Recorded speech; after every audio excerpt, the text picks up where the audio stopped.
Good morning, Malacañang Press Corps. Welcome sa regular press briefing ni Presidential Spokesperson Harry Roque.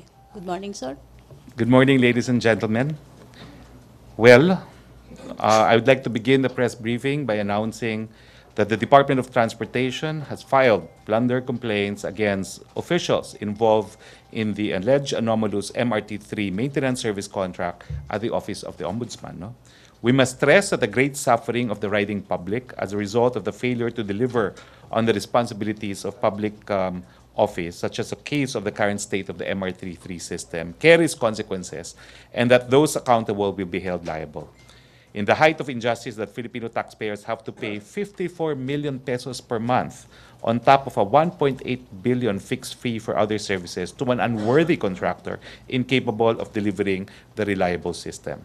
Named respondents were former Transportation Secretary Joseph Emilio Aguinaldo Abaya, former Department of Interior and Local Government Secretary Marojas, former Transportation Undersecretaries Erwin Lopez, Rene Limcauco and Catherine Gonzalez, former MRT3 General Manager Roman Buenafe, former DOTC Bids and Awards Committee members and executives of Busan Universal Railways Inc. or BURI.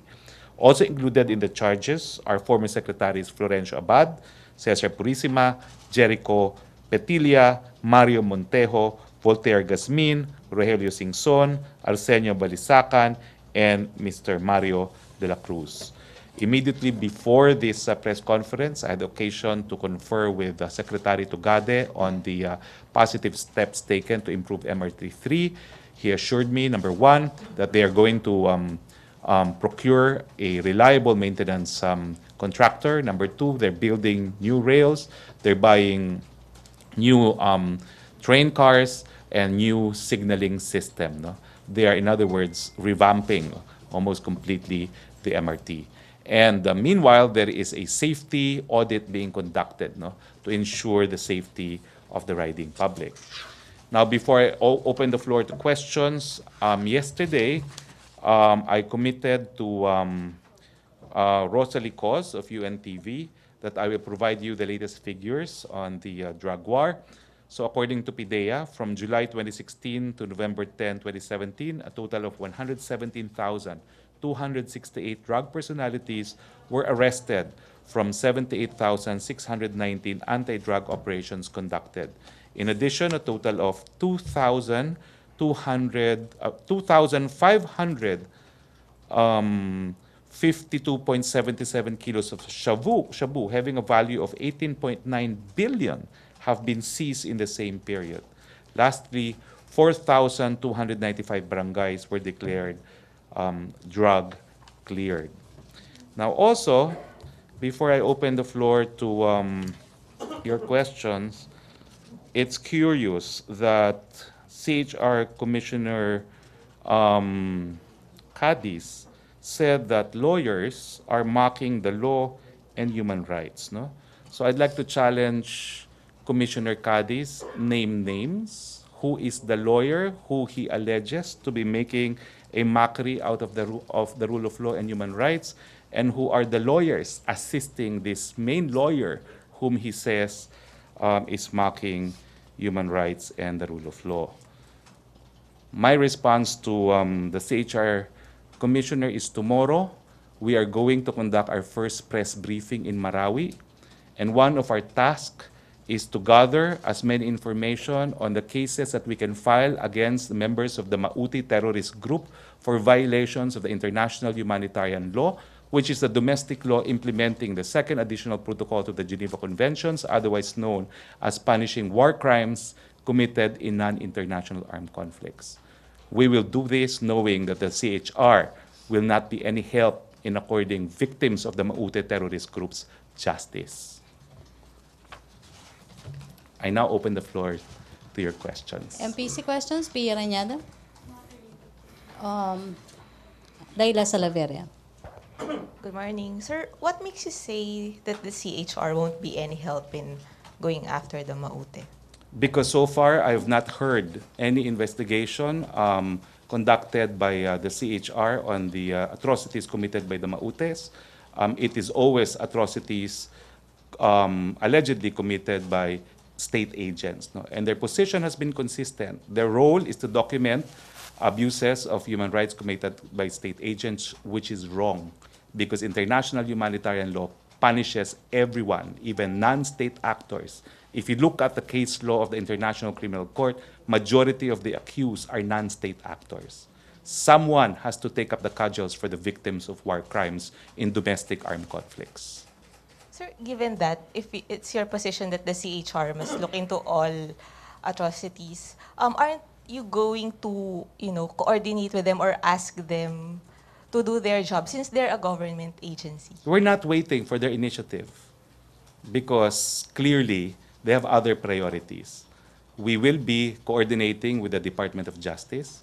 Even before I was designated presidential spokesperson and when I was still a member of Congress, I know there is already a special committee of public prosecutors formed by Secretary Vit Aguirre to prosecute individuals for violations of the IHL law in connection with Marawi.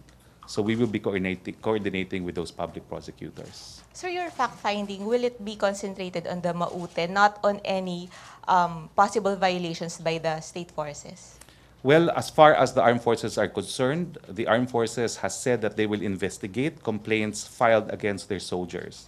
And it is always a treaty obligation under the Geneva Conventions that the state must ensure that its troops are in full compliance with the law and that there is a duty to investigate, punish, and prosecute. So I leave that to the armed forces. I'm taking up the cudgels for those who unfortunately, whose rights unfortunately are not being espoused by the CHR. Thank you. Okay. Follow up? And that is why I take offense to that statement that some lawyers, according to the CHR, are, to quote again, what did he say? Mocking the law and human rights.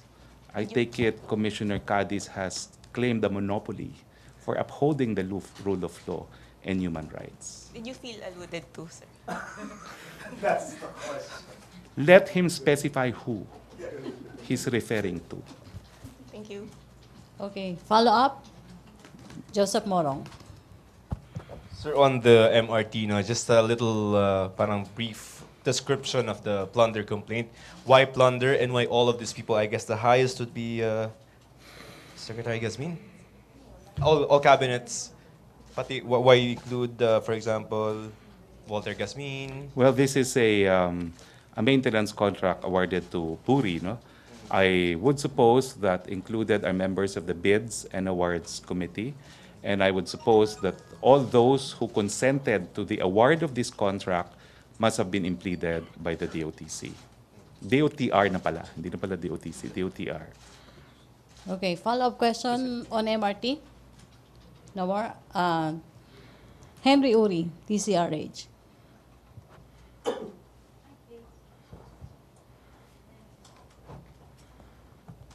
Good morning, Secretary.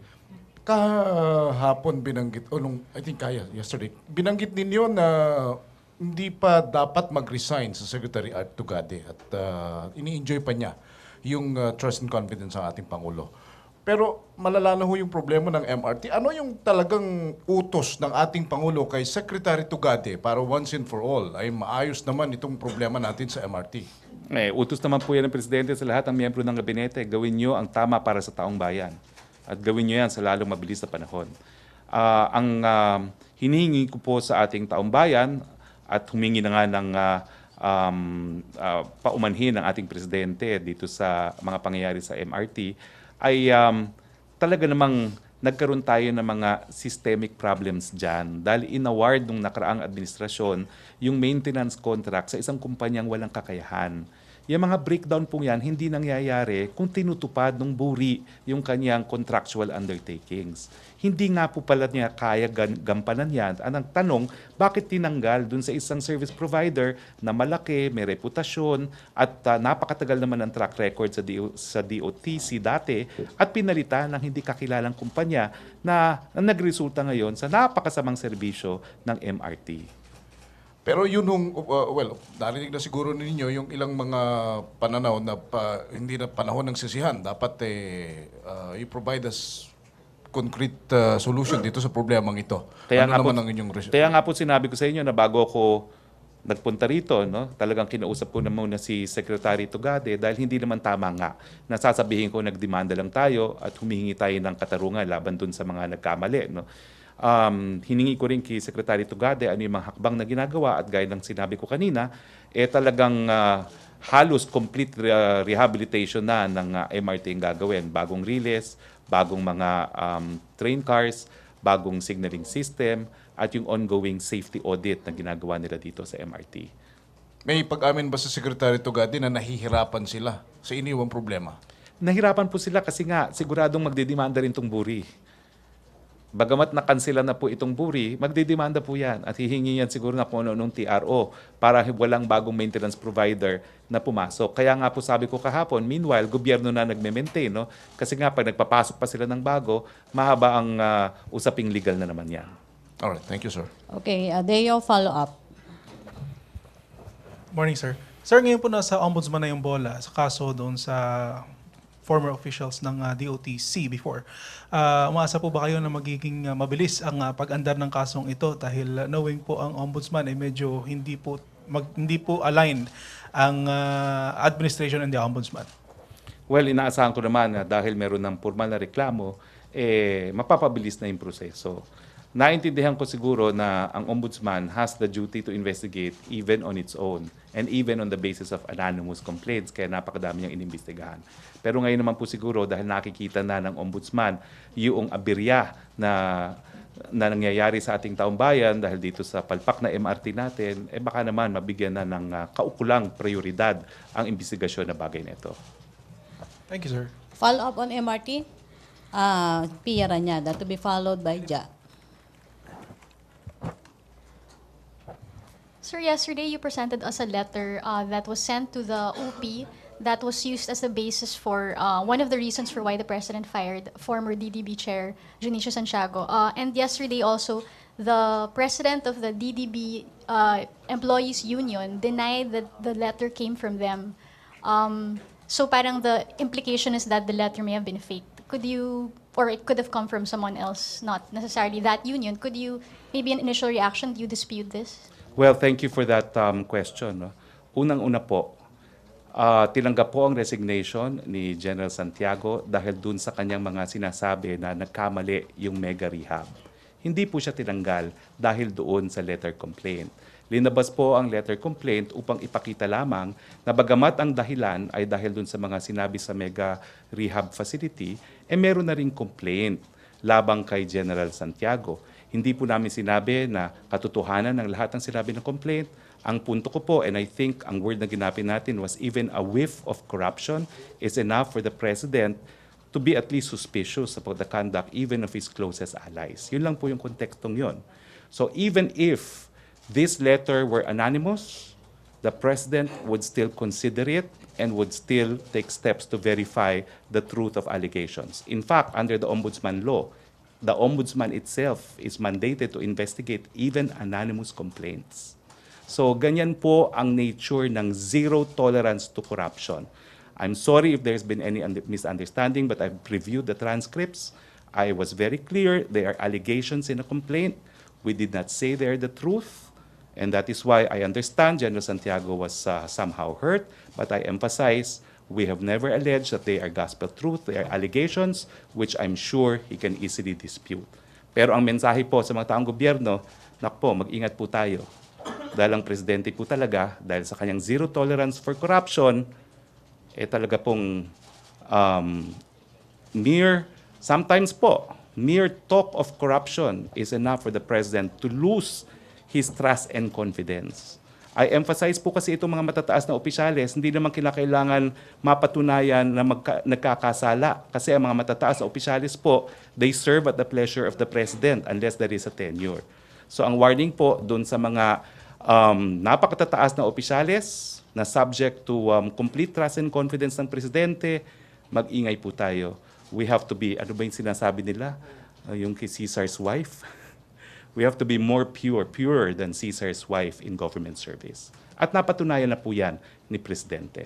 So, sir, did the Office of the President take steps to verify the allegations in the letter? It's been overtaken by events because the resignation came about. And sir, just to go on the one whiff, you're out policy.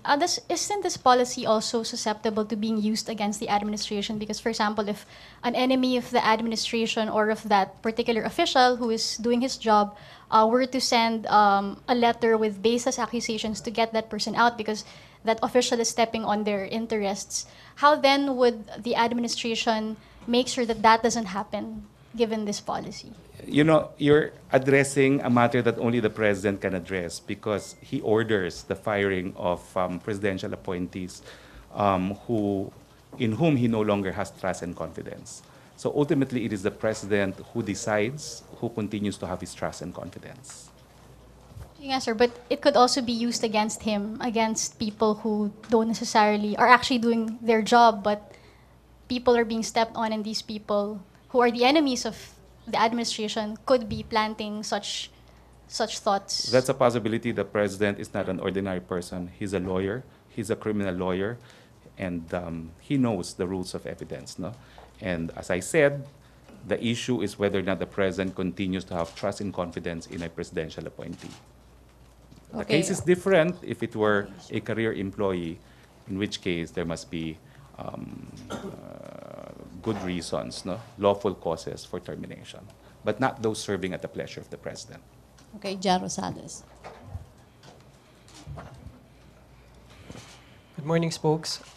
Of course, we cannot just keep on telling the riding public to simply trust the Duterte administration in addressing the MRT fiasco. Do we have a deadline or a timeline on when do we expect transportation officials to resolve the problem before heads of officials roll? Well, I wish I could give you a deadline. All that I can offer you is I can offer once a week to take MRT coming to work, so that I will know that I have always taken MRT, especially because I always run late. No? But I can do that, so I can complain personally to the MRT people. No? Maybe I'll do that once a week. I'll do that. No, I prefer every Mondays or every Tuesday, no? But it's very difficult to set a deadline other than I think Secretary Tugade knows that we're looking up to him for a solution. We're crying for a solution, and we're crying for a quick solution.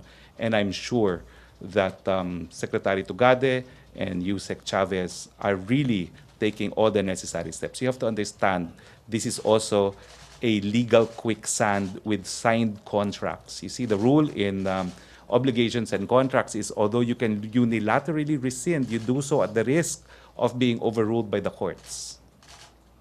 Sir, follow-up lang. Dun sa usapin naman, sir, nitong traffic gridlock dito sa Metro, sir, do we expect the President to push for the emergency powers? I think Congress has already heard in both the committee and in plenary. I forget the status in the House, no? But I think the proposed legislation crafted to address the traffic problem is moving in the legislative branch of government, no? And unfortunately, it's a matter of policy. We want to vest the president with additional powers that requires legislation. And last question on this, sir. Given that ang usapin po dito ay hindi whiff of corruption, katulad ng mga tinanggal nung mga nauna ni President Duterte. Kung halimbawa, sir, mapatunayan na incompetent yung mga transportation official, given yung closeness ni Pangulo with the Transportation Secretary, may chances ba na i-fire niya rin to kung sakaling hindi ma-resolve yun? I will not speculate po, no? But I think the track record of the president speaks for itself. It does not matter if you're closest to him. If he thinks you should go, you will go. Sir, on another topic last na, sir, Socio-Economic Planning Secretary Ernesto Pernia last Thursday said they have already submitted yung foreign investment negative list to President Duterte. May update na po ba tayo rito, sir? Well, I've not gotten any information on this, but I promise on Thursday I will address this issue. The latest negative list, no, for the year 2018. For the year 2018. Yes, I will get back to you on that. Thursday. Thank you. Okay, on MRT, follow up. On corruption. Ina, then corruption, then Philip. Ina Andulong. Good morning, sir. Going back to Mr. Santiago, although you've stressed that you never said yesterday that all the information you said were verified, don't you still see anything wrong with the fact that you came out here and announced to the public all these allegations based on a complaint which may be false or based on a fake complaint, considering that you accused this person of having a mistress and being on the receiving a house from a drug lord? Don't you see anything wrong with that, sir? Well, let me correct you. I did not make the allegation. It was the complaint. And I stand by the fact that the letter complaint exists. And I stand by the fact that even under our anti-graft law, the executive is duty-bound to act even on anonymous complaints. That's the nature of the drive against graft and corruption. And even without verifying it, it's okay with Malacañang to be announcing all these with the possibility I never said they that there was no verification. Those were your words. Okay. What I said is it's been mooted because the resignation has been accepted. Okay. Okay? Sir, don't you aren't you worried that this might set an example for people who, let's say, might think that I want this government official out, I'll file an anonymous complaint and come up with all these false accusations, and then it may be considered? Well, this is different because remember, the reason why the resignation was accepted was for a different reason. If at all, maybe what we are stressing is that perhaps there was additional displeasure because of the pendency of the complaint, and I'm not saying it was not acted upon. That's your conclusion. Okay? Follow-up, Joseph Moro. So yung provenance ng complaint, how did it reach you? How did it reach the palace? It's in the palace. The letter exists, full stop. Okay? It was submitted by whom? The letter exists, it was received, it has a tag of the presidential receiving office. I do not know who received it. That's your question, who it was received by whom? No, I do not know. Who submitted it? It, and who it received was submitted because it's officially on file with the office of the president. I do not know who submitted it. Is there also a complaint na iba yung letterhead and all that stuff? Nothing. It's an official letter which exists in our files. He was fired because of the reasons stated by the president. These are probably additional grounds by which the president lost his trust and confidence. So please, let's be very clear on that. Okay? And the message is zero tolerance for corruption. Okay? Siguro naman nagre-reverberate na yan sa lahat, no? Pag hindi pa naman nakuha ng taong gobyerno yan, ewan ko na. Okay, next one, please. Philip Tobesa. Sir, good morning. Yung sa joint statement last week nung sa meeting ni Presidente and Chinese Premier Li Keqiang, Okay. na-mention yung possible cooperation on oil and gas exploration sa West Philippine Sea. Does this mean po na ililift na yung moratorium on oil and gas exploration in that area? I do not know, but I will go by the literal wordings of the joint statement. So, can you They, check, sir? and let's then- just say that both countries are committed to exploring the possibility of joint exploration. That's what the statement says. Okay. Thank you, sir. Okay. Last Okay. questions? Laila Salaveria. Sir, good morning. If corruption is such a priority for the administration, what has happened to the Anti-Corruption Commission that the President formed last month? Has he appointed officials to this? And when can we expect this commission to get moving? I'll tell you the truth, ha? I have supposedly somewhere a list of newly appointed officials, and people are following up with me. I do not know where it is. I'm supposed to make it public, no? But I've not received it, but I have gotten confirmation that it was sent. That's why today I have everyone, all my staff, in the backstage, because that's one thing I need to find, no? Because I have had at least 15 inquiries already on recent appointments, particularly to the judiciary and other branches. Well, that's the problem. I haven't even seen it. Okay, so I'm sorry to say that. So let me verify first if there are still no appointees, because when I asked through channels, they said it is in my office. So I called everyone now, they're backstage, and I'm asking, where are the lists of appointees so we can make them public, okay? So let me find out. I do not know, in other words, because I'm still awaiting the list that is supposed to be in my desk, okay? Okay, last question, Joseph Morong. 60% show that they're willing to help the rehab in Marawi. That's an affirmation of the bayanihan spirit of the Filipino.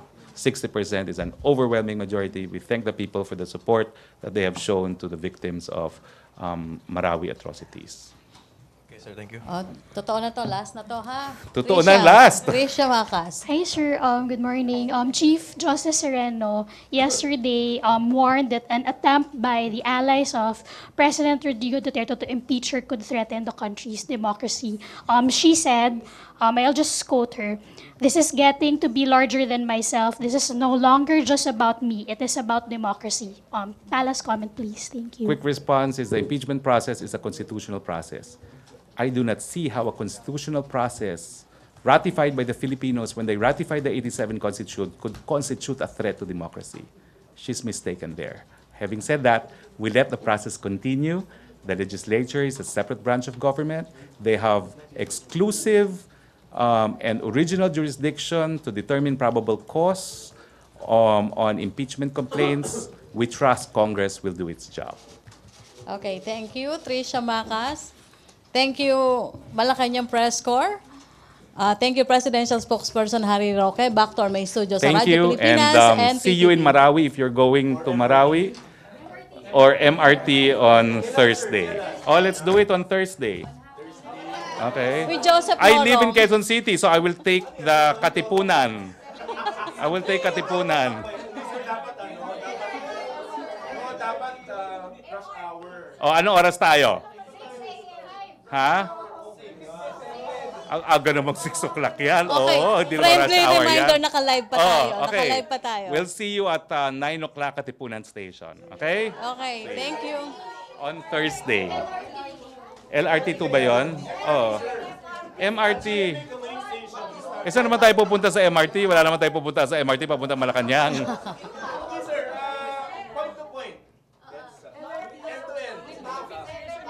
Paano tayo makakarating sa press briefing natin kung tayo yung mag-end-to-end? Ha? Oh my gosh. Naka-live pa tayo ha, Joseph. Baka mataranta. Sir, naka-live Can we pa just tayo. agree on that? Uy, naka-live pa pala tayo, ladies and gentlemen. Naka-live pa tayo. Kayo talaga. Hoy, Okay. pero wala na, hindi na tayo live. Live na tayo. Live pa tayo, sir. Live pa. Patay kang bata ka. Kayo talaga.